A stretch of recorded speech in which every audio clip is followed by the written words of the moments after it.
Assalamualaikum warahmatullahi wabarakatuh. Selamat pagi teman pemilih. Ini adalah episode perdana podcast Kada KPU Kabupaten Mamasa. Ini merupakan langkah awal bagi KPU Kabupaten Mamasa dalam berbagi informasi, mengedukasi, serta memberikan informasi seputar kepemiluan. Bersama saya Yeni, inilah podcast Kada KPU Kabupaten Mamasa.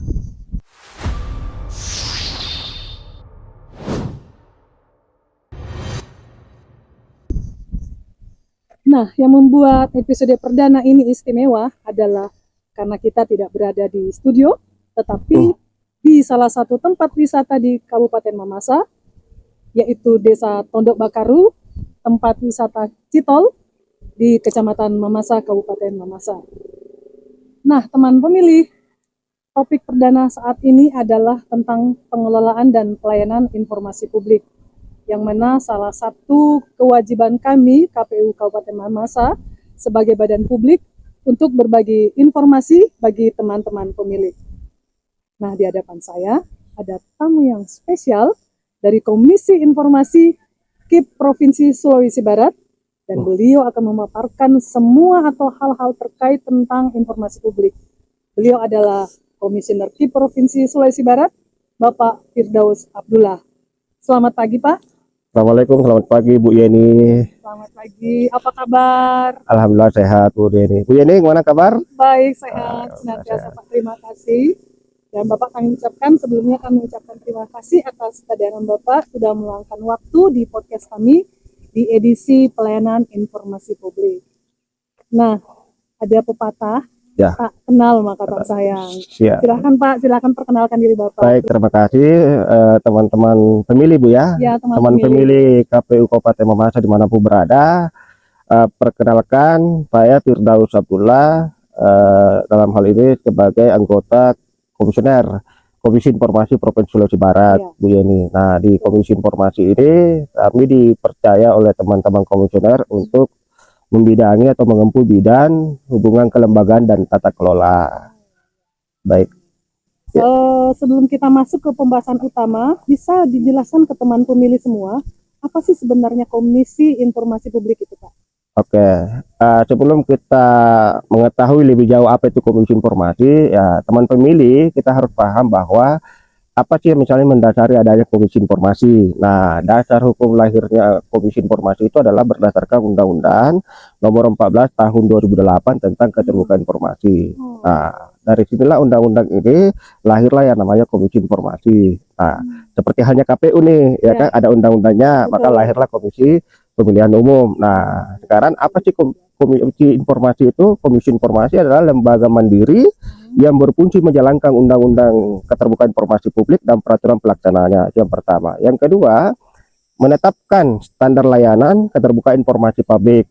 Yang ketiga adalah menyelesaikan sengketa informasi publik melalui mediasi dan adjudikasi non litigasi. Jadi tiga hal itu yang menjadi konsentrasi utama Komisi Informasi Publik. Artinya dari tahun 2008 itu berarti masyarakat sudah punya hak untuk mengetahui tentang informasi publik, Pak, ya? Ya, betul Bu Yeni. Jadi sejak undang-undang ini lahir, maka termasuk pemerintah, masyarakat tidak diberikan jaminan hukum oleh negara melalui undang-undang keterbukaan itu untuk dapat mengakses informasi publik di setiap badan publik. Dengarkan itu teman pemilih, ternyata dari 2008 kita sudah masyarakat, atau teman pemilih sudah bisa mengakses informasi di semua lembaga publik. Ya. Baik Pak, apa sih yang dimaksud dengan badan publik itu? Ya, baik. Sebagaimana dalam ketentuan seperti kita sebutkan bahwa yang bisa menyediakan informasi itu kan badan publik. Nah, sekarang apa sih badan publik? Nah, teman pemilih harus paham badan publik itu berdasarkan ketentuan di dalam Undang-Undang Keterbukaan Informasi Publik itu adalah lembaga legislatif, lembaga eksekutif, dan lembaga yudikatif dan badan lainnya yang menyelenggarakan pemerintahan yang sebagian atau seluruhnya anggaran atau dananya bersumber dari APBN dan APBD dan termasuk lembaga non pemerintah. Lembaga non pemerintah yang sama sebagian atau seluruh anggarannya bersumber dari pemerintah dan APBN maupun APBD.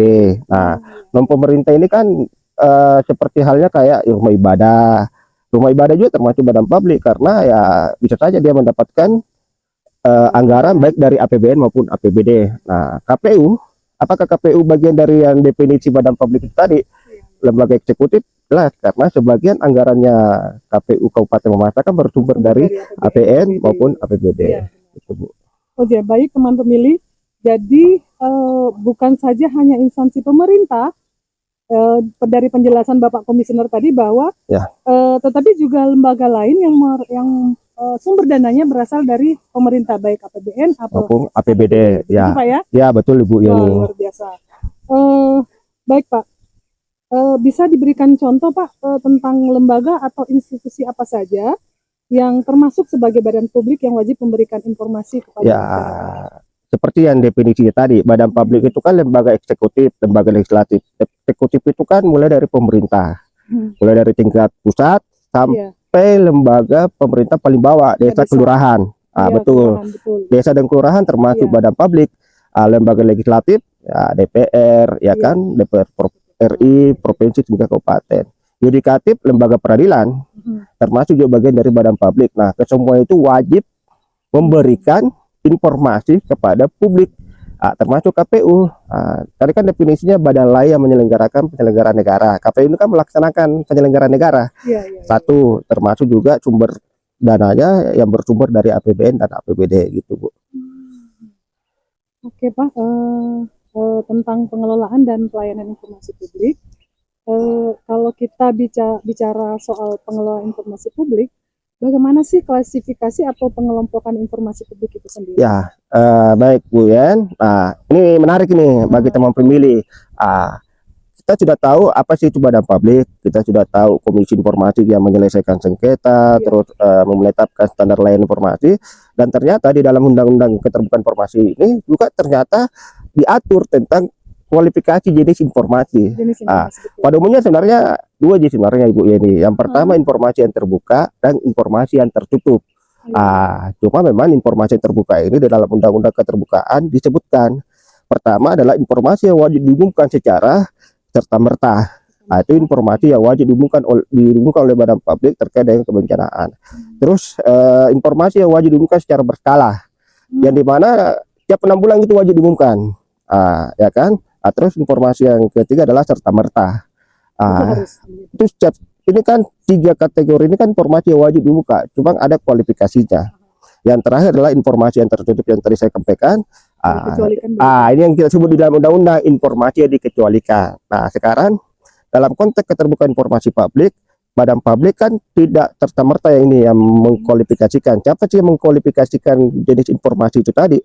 Ada namanya badan yang namanya PPID, ya kan, pejabat pengelola informasi dan dokumentasi. Pejabat inilah yang mengkualifikasikan 4 jenis informasi ketika ada pemohon atau pengguna informasi yang meminta informasi ke setiap badan publik, termasuk ke KPU. Kalau ada yang meminta, maka PPD melihat, informasi apa yang diminta oleh, apakah masuk kategori informasi serta-merta atau informasi setiap saat atau informasi secara berskala, atau justru misalnya informasi yang diminta oleh pemohon adalah informasi yang dikecualikan. Itu, Bu.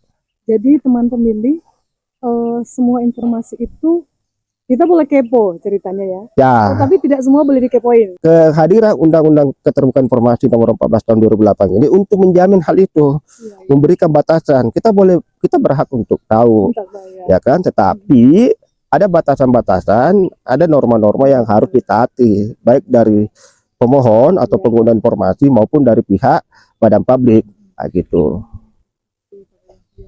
Menarik sekali Pak ya.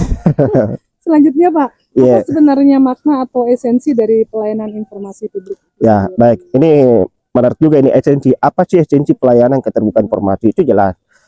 Pertama adalah memastikan, ini kan undang-undang sudah ada nih. Nah, sekarang memastikan hak publik untuk tahu itu terjamin dan dilindungi oleh dilindungi oleh dan dilakukan oleh badan publik sendiri. Sehingga misalnya ya ketika publik mau tahu terjamin, tetapi publik juga harus menyadari bahwa apa hak dan kewajiban dia untuk mendapatkan informasi. Nah, kalau misalnya Pak, masyarakat ingin memperoleh informasi, seperti apa sih prosedur atau langkah-langkahnya? Ya, baik. Yang pertama, tentu pemohon datang ke kantor pelayanan keterbukaan informasi publik di setiap badan publik. Nah, di sana harus mengajukan, tapi tidak punya usut mau langsung dilayani. Jadi ada batas waktu berdasarkan perki standar layanan. Itu 17 hari totalnya, 10 hari pertama, terus kalau masih belum memberikan, badan publik bisa memperpanjang sampai 7 hari. 7 hari. Ya, masa kerja.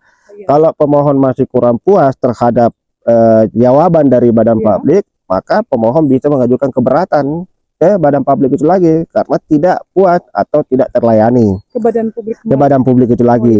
Nah, kalau misalnya sampai 30 hari tetap tidak puas atau tidak terlayani, ya. maka ya pemohon itu tadi punya hak untuk mengajukan keberatan dan mengajukan permohonan penyelesaian sengketa informasi antara yang bersangkutan pemohon itu tadi dengan badan publik itu, Bu. Gitu. Jadi melaporkannya di Komisi Informasi.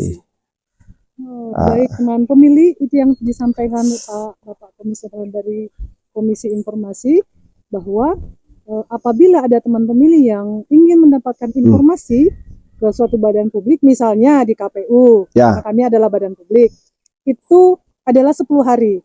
Apabila teman-teman tidak mendapatkan informasi, dilanjutkan ke 7 hari, diperpanjang menjadi 7 hari. Ya. Nah, apabila tidak memperoleh yang seperti yang diinginkan, dilanjutkan sampai 30 hari. Keberatan. Kalau tidak puas, baru ke Komisi Informasi untuk mengajukan sengketa.